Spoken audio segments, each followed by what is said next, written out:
Shaggers are all giving me this story independently. Now, the first interview I did was a guy named JoJo Putnam. JoJo was not in the first generation Hall of Fame. And I met him in Columbia before I came down to the beach. JoJo was a professional pool player. And the first thing he does is he takes a switchblade knife and comes up and puts it at my neck and says, "You will believe what I tell you." Which got my attention, and I did believe him from that point on. This is a quote that he gave me. And you can read it, but he was comparing himself to the beach generation and the people who were at the beach and doing the shag at the time. And he said they encompassed all walks of life, from bank presidents to bank robbers. Well, he wasn't far from right, because the first guy I met was Harry Driver, who was, in fact, described himself as a professional safecracker. And Harry owned a big safe company. And he, at the time, was, all of these guys made a lot of money in what they did. But Harry was the guy that invented what's considered the smooth pivot of the shag. And this is a photo of Harry in his days on the beach. These guys gave me some pictures, and I'm showing them really most of these for the first time. This is Harry. He was a lifeguard at the beach, and worked. He went to Charlie's place at night. Charlie invited him in, called him Little Dancing Harry. This is Harry getting a cigarette lit somewhere. I'm not sure exactly what's going on, but it's... Now, this is Harry with Bobby Wren, Count Basie, and Harry Driver. He knew these performers, and Count Basie, he was a buddy-buddy with Count Basie, and here they are. I'm not sure where this was made, but Count Basie did play at Charlie's Club, and this was in that period. Now, this is Harry dancing with the woman that he became well known to dance with, and she was one of the great beach music people, and also a member of the First Generation Hall of Fame, Clarice Revis. And we'll get to her in a minute. But this is the two of them dancing in 1948. Again, it's in a club, I'm not sure where. This is Harry when I met him in 1994. Now, he died in 1998. And I think he was in an accident. This is him dancing in 94. Here's him and Clarice again. I'll just go through these. This was at Fat Harold's on the dance floor. Now, a good friend of Harry, and also one of the most interesting people in this whole thing, was Big George Lineberry. Big George had a unique role in the music because he would take, he serviced the jukeboxes on Myrtle Beach. And he would take music from the black clubs and put it on the white jukeboxes. And when he wasn't supposed to do that, he was given playlists. And what he did when he did this, he inaugurated each of these little escapades of his with a dance. And it got to the point that parents would pay Big George to dance with their daughters to give them self-esteem. I mean, it was really hilarious. But George went on and just basically programmed the music that people heard at the beach. And this is, the name beach music came because of George Lineberry's efforts. George also, this is another picture of George. George was a guy that he invented what is it? It was a hip roll. Belly roll. What's it called? Jelly roll or belly roll? Yeah, that's, he is the guy credited with inventing that. And here he is dancing in 1994. And this is him in his hotel room. He was a funny guy. Before he died, he gave each of the first generation Shaggers a jukebox stocked with music from that era. Gave it as a gift. And because he ended up owning the largest jukebox company on the East Coast in Virginia Beach, Virginia. And he was a multimillionaire. And he stayed with the whole game of stocking jukeboxes his whole life. Now, we come back to Clarice Revis. She's fascinating. This woman was considered the queen of shag. And she was a very good-looking woman and a very great dancer. They called her a show dancer. And Harry was often jealous because women were supposed to have a subverted role in all of this, but not with Clarice, because she would show up men. And she became well known for this. This is her dancing. I don't know who this is with, but this is her in the Charlie's era dancing. And she danced at Charlie's place a lot. Charlie liked her. This is her on the couch. Now, this is a very famous picture. In the war, Clarice was clowning around with a friend, and this picture was taken in her bathroom through a door. She was naked, but she just happened to have the right things on to cover it all. And she started giving out these photos as pinups to soldiers that were in White Lake, which was in North Carolina. Now, the reason the dancers went to White Lake was a blackout they had on Myrtle Beach. You had to have the lights out, half of the headlights painted on your car. And when they would do a signal, you had to turn the lights off completely because it was considered an enemy ship or submarine off the coast.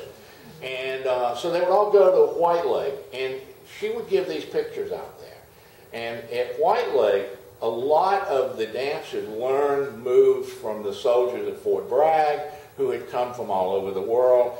So White Lake became a real melting pot for the jitterbugs. Now, let's go back to these dancers. They all were pretty much coming from the pavilion. They were called jitterbugs. But this is in the beginning of World War II, and the big bands, which they were used to listening to, were being decimated.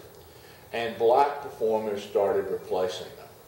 And they all got hung up on black performers.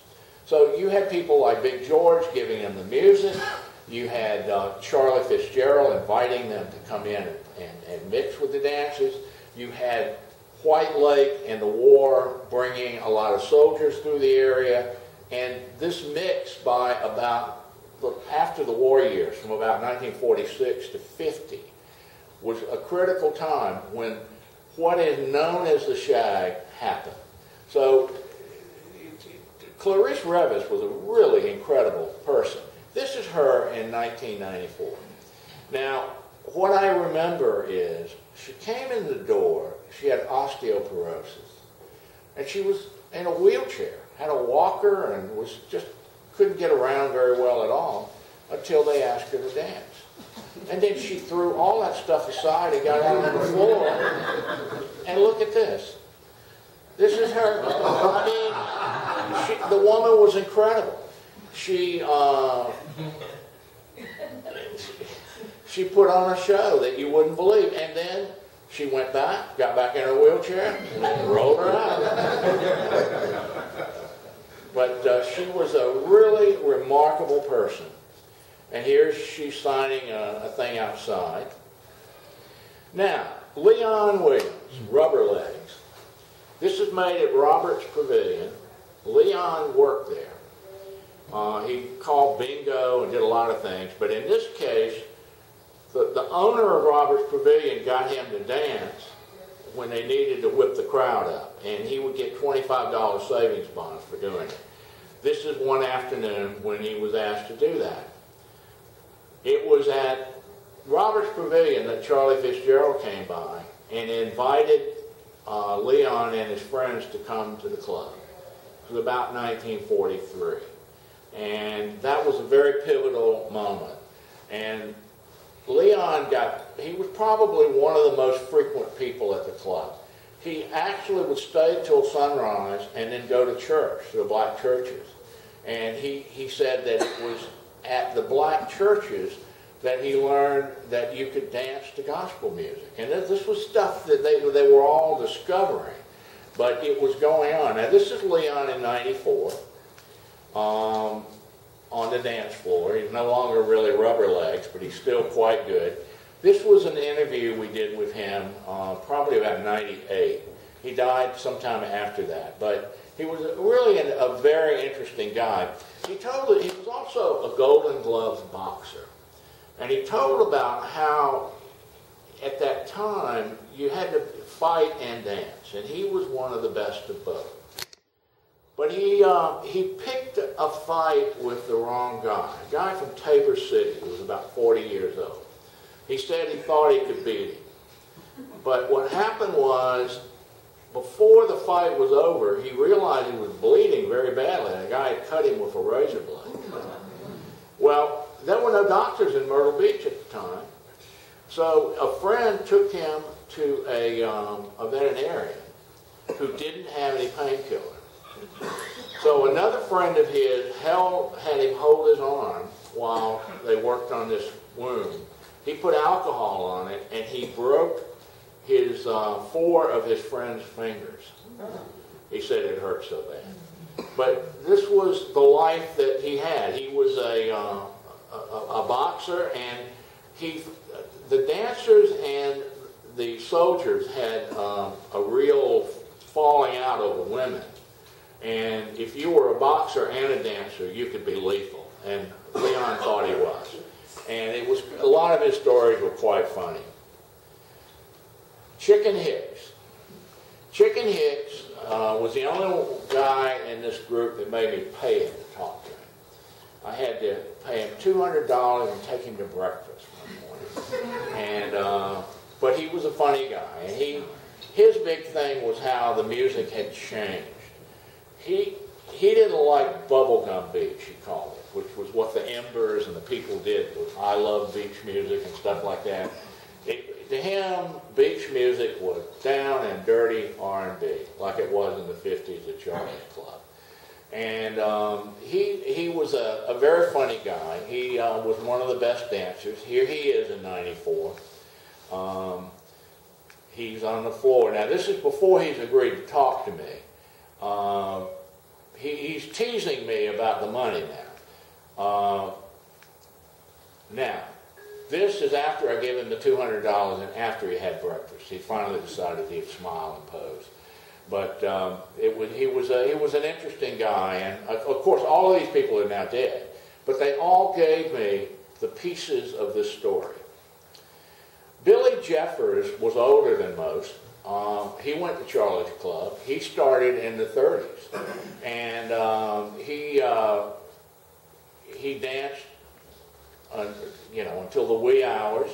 Charlie was I'm getting something up there. I'm not sure what that was, but this is Billy in '94. He was, I would say, he's probably about 10 years older than most of the dancers that were at the club. Now, these are other people that really kind of helped along the way. Fat Harold Besant, who owned Fat Harold's Bar, really good guy, and he was part of the group of shaggers that did the white shag reunions here. Now, I will tell you, when I started this book, I got a lot of resistance from them, because they would say, well, why do you have to bring blacks into this?